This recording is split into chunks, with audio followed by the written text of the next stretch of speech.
Today I'm going to walk you through what the French Bulldog breeding process looks like in a general overview from start to finish.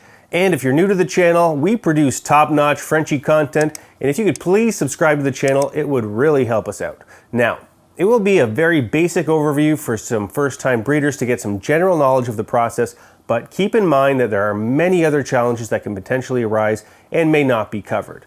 First thing, DNA test your dam. If you haven't already done this, what you'll want to do is have a DNA sample sent off to a lab so you can screen her for any genetic issues that would make her a poorly suited choice for breeding.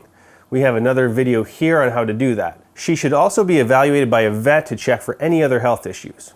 Find a quality French Bulldog stud. The next step would be finding a stud that meets high health standards to ensure that you're going to be producing a healthy litter. These studs are most often advertised as 4-panel clear, but there's a wide range of issues that can manifest in certain situations, such as the risk of hearing and vision impairments when breeding merles together. We could probably and will probably do an entire video on finding a stud, but you'll want to find and decide on the stud and have it booked well in advance of your breeding. If you're breeding purebred registered dogs, make sure both dogs carry the necessary registrations. The process is a bit more straightforward if you can find a local stud, but you can have semen shipped or frozen semen shipped if you prefer, but you'll also need to then manage the logistics. Evaluate your dam's heat cycle. If you monitor your dam's heat cycle in early development, you can get an idea on how far apart they'll be. Make note of them, and when she's at least 1.5 years old, you can plan for a breeding anytime beyond that. It will usually be about 6 months or more between heat cycles, and they can develop split heats, which are somewhat rare and can start and stop. But we'll look at that a little closer in another video.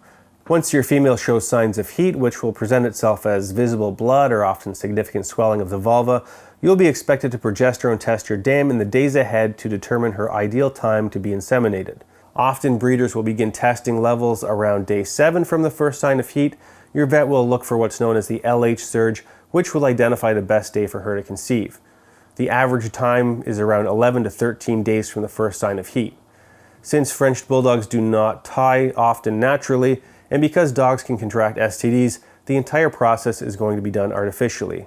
If you own both the stud and the dam, that would be the only exception where you could try and let them tie, but most people would probably still choose to AI. Sometimes this is a one-time deal, but many people choose to perform multiple AIs to be safe. A vet specializing in reproduction can help advise you better. Some breeders perform their own collections and do their own AIs, but you would need some technical training on the procedure, and it's not something I would generally advise if you're just getting started. Insemination. Depending on the location of the stud, you may need to plan for the stud semen to be shipped to your vet, or it may all be performed at the veterinary clinic. If your stud's in the presence of a dam, it can help enhance sperm count and have a positive impact on the insemination process. However, many times semen is shipped and used successfully, so it's not a must. You will need to keep the stud owner informed of progesterone levels at all times so they can plan to have the semen timed properly. If multiple AIs are preferred, be sure to communicate that to the stud owner in advance. When shipped, extenders will be added to the semen to increase the lifespan and viability of it, and it will be shipped in a chilled container for the same reason. Once it arrives, your vet will analyze it to confirm its integrity and verify its viability. When using extenders, sperm will remain viable for about 5 to 7 days. Next, the vet will perform the AI with an insemination instrument, basically a long rod, but in the case a transcervical insemination is necessary, the dam may require anesthetics, and a medical instrument with an endoscope will help place the sperm more precisely. If you're meeting the stud owner at the veterinarian's office, you do not want to bring the dogs together until the vet is ready to take them in. Overexciting the stud with a dam in heat could result in a lost collection and make pregnancy unlikely. So if you're going to go over and say hi to the other breeder, keep your dam far away. Changing diet. Once inseminated, you'll want to change your dam's diet to something richer in nutrients.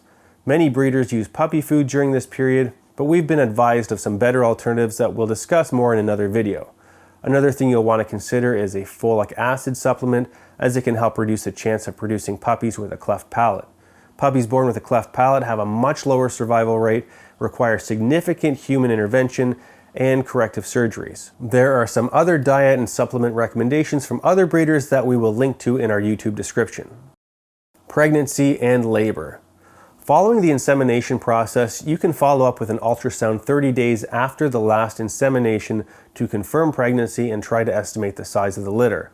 It will take 63 days from the time of conception until the pups will be born. This will most often result in a C-section. However, some dams will be able to have a natural birth.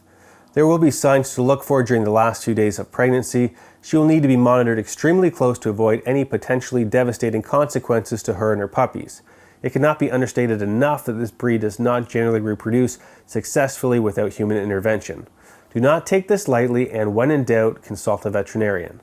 Some breeders choose to schedule a C-section, while our preference has always been to wait until the dam shows signs of labor.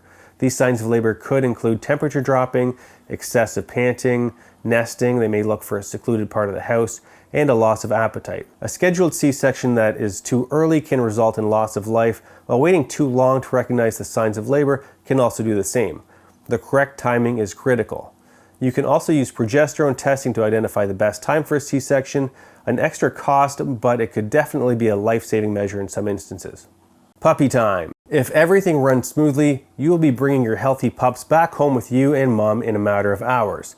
You will need to, of course, plan for the safe transportation and have plans for a whelping box for the pups.